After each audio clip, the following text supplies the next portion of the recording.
Thursday night.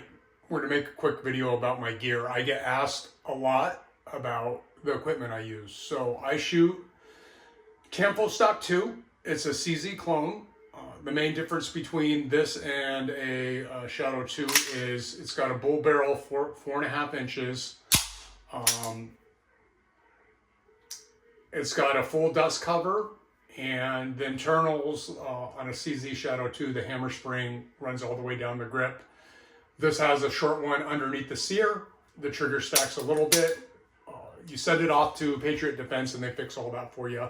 I just got this back from Patriot Defense today. This is my main match gun. I have 4 guns that are Tampo Stock 2s. I have this one, another Stock 2. They're all set up the same. The triggers, the sears, everything.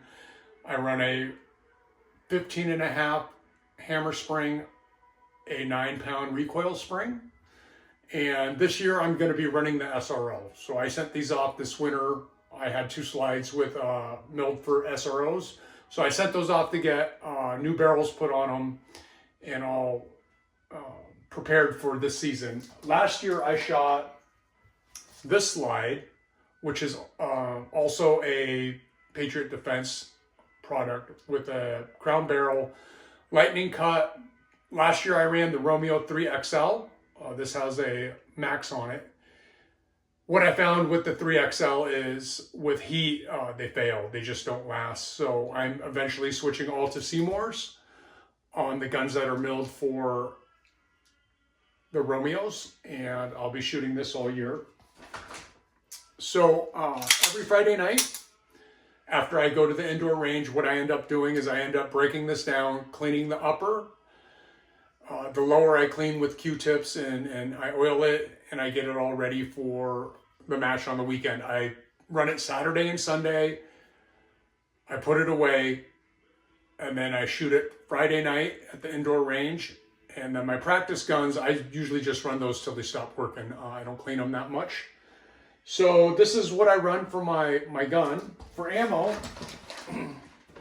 I run Black Dot 147 remanufactured. For me, and this should be for everyone, your gun needs to work. And what I figured out with Black Dot, sending my Tampos off the Patriot Defense, I have no issues with them whatsoever. So this works for me. This is a really great ammo. It's pretty affordable. The power factor is very consistent. There's not a big deviation. Level 2s for the last 2 years, it's passed no problem. I shoot the 147 Reman. Really like it a lot. I highly recommend you check them out. Again, you need to shoot a gun that works, no malfunctions. So that's what I shoot for my gun. For my mags, I shoot, these are Tampo mags, but I shoot Henning base plates with Rune followers. And what I found with the Rune followers is they don't salt shake on me. I've ran some other brands and other guns that I shot before, including the Tampo, and they all do the salt shaker once you load them up to 23. So this is 23 plus 1 in my gun. I number all my mags 1, 2, and 3. 2 is my Barney mag and my unloaded start mag. And then if it's a loaded start, I'll Barney with this one, and this one goes in the gun. This is the one that gets the most use, and this is the one that gets dropped all the time. The reason I number them and the reason I have a system like that is so if I have a malfunction, I can figure out what mag it was. Where did I reload? Did I reload it all? Was it the final mag that I use? Because number 1's always my reload mag, my final mag. And then this mag, if it's a loaded start, just ends up being an emergency mag if I need it. So it's very important to label them. It's very important to change your followers. I change my followers out after 6 months, whether I need it or not. And I find that if I just do that, even though 3 and 2 get the most usage, I just find, followers are pretty cheap. You change them out, and that seems to eliminate all the malfunctions. I know people that I'll ask them, hey, when's the last time you changed out your followers? Like, what? You need to change those out. So it's really important you do that, especially if you don't want to deal with malfunctions. liquid chalk, and then the red rhino. You know me, you know what the red rhino's about. The belt, it's just it's a ghost holster. This is the first belt I got. I run 2 magnets. This one I never use. This one I use for unloaded starts. Now, if I get caught ROing and videoing for other people and I don't get a time to reload my mags, what I'll do is the unloaded mags I'll put there, and that'll remind me to do it. I picked that up from a pro shooter somewhere. But this belt is a Black Scorpion belt. It's the first belt I got for USPSA. And I don't like to change things. So I got the angle set up just right. I got the holster just set up right. It's a ghost holster.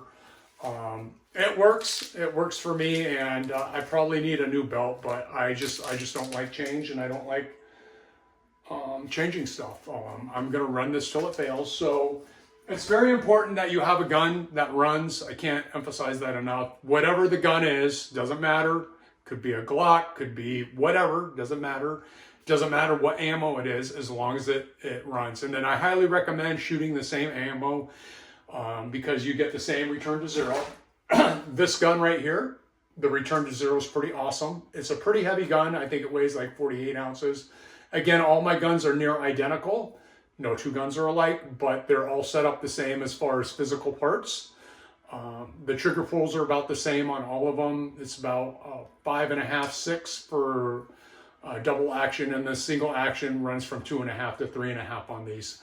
I never notice. I don't even notice the different optics. I get to the line, I clear my mind, and then I do my subconscious shooting thing. So I don't even notice the triggers if they're a little bit off. I don't notice the optics.